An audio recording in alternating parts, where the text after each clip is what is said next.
Being a dog owner brings joy to many people's lives, and it's quite likely we've had a number of dogs over our lifetime because their lifespans are so much shorter than ours. We may consider ourselves quite knowledgeable on the dogs and dog breeds through our life's experience. One of the factors that are changing now is our own abilities and our own needs in the future, and maybe there's new considerations we need to make when selecting our dogs. If you haven't seen the video on dog selection, I recommend that you check that one out.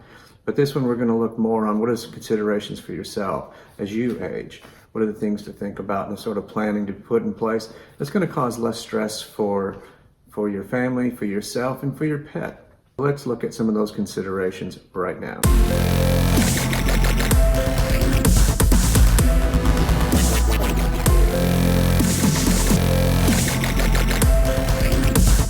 Hi, my name is Rick Ward. I'm a retirement coach and a transitional planner with Your Journey Transitions. Today I'm talking to Andrew Beatty, a world-class dog judger of all breeds and a general animal enthusiast. We're discussing some of the things to consider around pet ownership as we age, and a bit of transitional planning to deal with things that might come up in our life that will impact on not only our pet but also our family. Looking at care arrangements and our own needs change over time. Maybe the pet breed that we normally had during our lifespan, maybe now we're looking at a different breed. So let's join that conversation with Andrew right now. So today I have the pleasure of having my long-term friend Andrew here, who is my go-to guy when it comes to animals for the pets, particularly my dog and my chickens. And so we'll just have a bit of chat with Andrew. We talk about different issues to be facing, issues that face us in later years having pets. So to start up, can you tell us a little bit about yourself, Andrew, and how you come about what your experience with animals is? But yeah, I was lucky enough to be involved in a family that showed dogs. I took that up and been lucky enough to qualify as an all breeds judge and judge around the world. My breeds that I'm mainly interested in are Borzoi, Russian Wolfhounds and Whippets, and I'm fortunate enough to still have some of those in my backyard. And I still show dogs with my parents. Although it feels like aged care for me, we all still go to a dog show and have fun. So what's that like, supporting your parents? Because they've been involved in dog showing as well through a lot of years, isn't it? So the issue is nowadays I seem to be doing a lot more of the lifting. Like we've got a tent, we've got chairs, we've got dogs, we've got dog trailer, and I've got a dual cab ute, and I'm figuring I might need a bus with the collection they're getting. And they're getting a few more dogs. Dad now shows a Scotty because it's more at his pace. And Mum's got Whippets, but lucky enough they live about 10 minutes away, so it's a bit of a magical roundabout tour when I start to go to a dog show, get all the gear, go pick them up, take them to the dog show, do what you've got to do there, come back and drop them all off on the way home. And I don't get an aged care pension for that, so I need to work on that down the track. But you know, the issue you've got is that you have a look at those two people, Mum and Dad, and the issues they have with being heavily involved in animals and now having to wind it back a bit and take care of themselves. The other day Mum was telling me a story. She was out in the backyard, just a suburban backyard with her two Whippets. They run her over. Basically she fell over, and falls are not good. So basically had to have a chat about that. You know, she should stand by the wall or the door or make sure the dog can't run into you. And let's face it, falls with the aging are a risk, a severe risk. She was lucky. She come out with a couple of scratches. In Dad's case, the dog's company. So the dog keeps him company. When I go there at 9 o'clock in the morning, he's usually out walking his Scotty, and during that walk he gets to socialise and talk to other people, all important.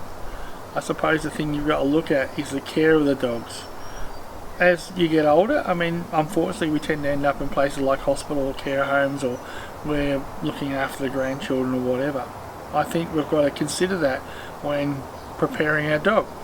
Is your dog going to be transported? Is it used to going in the car? Is it used to maybe spending a bit of time in the appropriate size cage? So that takes practice. You train dogs to go in cages, sleep on specific beds and be transported. It's not just chuck them on, we're going on a happy holiday for a week and wonder why the dog's being sick everywhere and rather stressed and making a lot of noise. It's all about preparation. The same as if you know that you've got an illness or you're unwell, spending time training, having a look at where your dog's going to stay. Is it going to stay at home? Have you got someone that's going to come around and feed it? Do they know what to feed it? Have you a list on the wall? You know, I like the same things for breakfast. Our dogs are pretty similar, have consistent feeding regimes, but tell somebody, have some notes. So the impact on their life, it'll be bad enough when you're not there for a couple of days or a week. the dog will be stressed, but keeping their life or routine the same is important, and people tend to forget that. Also, if you're going to a boarding kennel, get to know the boarding kennel people, have a chat to them about, make sure, we've got computers, you can email what they usually have, because they may get a call to come and pick your dog up, and it would be good if they've met your dog before, so it reduces the stress factor on them. I suppose the other thing is you've got to look at, but you forget things, so maybe having some sort of checklist where you've got somebody checking on you that you are feeding the dog right. I mean, these days, some people in Asia don't like driving. You've got mobile vets that come out, and maybe developing a relationship with somebody like that would be a good thing to come out, for them to come and see you. Get to know your animal. Know when it's in good condition. Know when it's maybe losing a bit of condition, and stuff like that. So the basics are, you look after yourself, but if you're going to have a pet, you've got to figure out how to look after them when you're aging as well, because as a result, like when we've got young families, life changes as you age. Your routines, your habits, some of the things you control obviously become less, but you can help to support and manage and keep your animal happy when maybe you're not there for a while, or keeping the routines the same. And I think that's where a lot of people struggle. I like the idea about visiting kennels before, getting ready, because it's much like us if we're going to go into aged care. I know with my father-in-law, having a bit of respite beforehand, he got to know the people at the respite. He didn't want to go in, but he went in there, and so when he actually had to go into care, he already knew, he was familiar with the place, he was familiar with some of the staff. It made that transition just a little bit easier. So I think that's a really good idea. I suppose if you're younger and more active and you're going on your holidays and you have your dog, you can't take him with you, then the kennel stays. But have a relationship with the kennel. I like that idea of going out, much like picking out a nursing home, go see a few different kennels, see who you like, take the dog along and see how they react with your dog and how your dog reacts with them. Little short stays to start with, maybe a few bit longer ones. Yeah. It's always preferable to have family members or something like that, but not everyone's going to be able to look after your dog. And you never know, the kids might be able to look after him now, but when it actually happened, when you went to hospital, that might not be a convenient time. So if there was some experience, I really like that idea. When you go to somebody's house, I've had to look after my dad's dogs, and they give you a rough overview of what they feed them, but when you actually go there and nobody's there, it's interesting how much information I actually didn't take on. And I've had a little list. I give them half a scoop of kibble and some of these meatballs or whatever they give them, so it's consistent. Dogs like us, they like routine. And I think you've got to be careful when you've got people who are aging who spend a lot of their time with their dog. They might, their partner may have passed, and the dog's very protective. You watch how many little dogs die in front of their owner when you come to the door and check it all out. I mean, my dad's got a Scotty. I mean, it's good, but the issue is it's on his old. As it gets older, that'll probably change. But the issue is he's got to be aware when someone comes to the door, check it out, put the dog outside, and then invite the person in. Because there's nothing worse than somebody getting nipped by a dog. Both people, the person has an issue and the poor dog has an issue. And he's probably trying to do what he thinks is right. That's my issue with Maddie. She's changed with dogs. She gets a bit protective or whatever. And she's always been good with dogs and little kids. She's still good with little kids, but I'm really concerned since she's changed with the dogs that she might change with little kids. And my grandkids are very small. And I like the idea of the kind of little checklist to begin preparing yourself. I'm going to add that to, I think, your transition planning is for your pets, the type of food, bedding, favorite toys, whatever. So you have something like that ready and prepared, because you never know when you're going to fall over and break a hip or something. And I was in a syndicate with race greyhounds. People don't like some of the racing greyhound habits or whatever. We had fun. The kennel, the guy that trained it for us, when the dog come to the kennels, because they kennel them at the racetrack before, all these dogs were coming in with all their beds to put in the kennel, because they spend time in the kennel before they go out for the race. All these different shows. I'm watching going, all these beds are coming in. So obviously, again, they were preparing their dog. The dog liked its bed. You have a calm dog ready to rock and roll a race, as we would, away it went. And they complain about these people, but I'll tell you what, they had some good beds coming in there.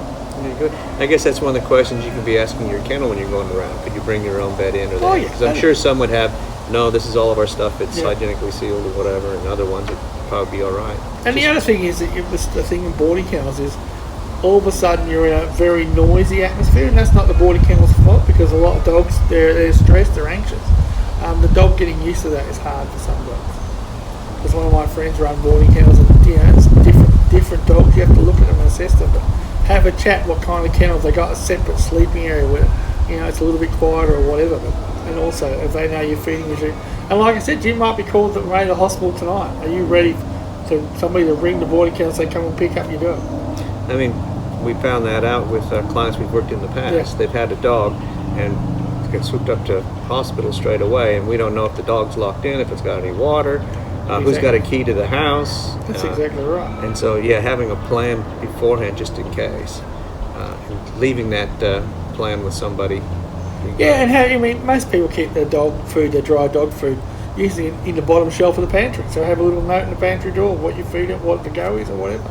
But the other problem is that the things that happens when you leave, you get rushed out, the dog's pushed outside or left inside, it isn't a happy camper. So if you can reduce that stress by, when you do go away and visit people, leaving it for that few hours, getting it used to it.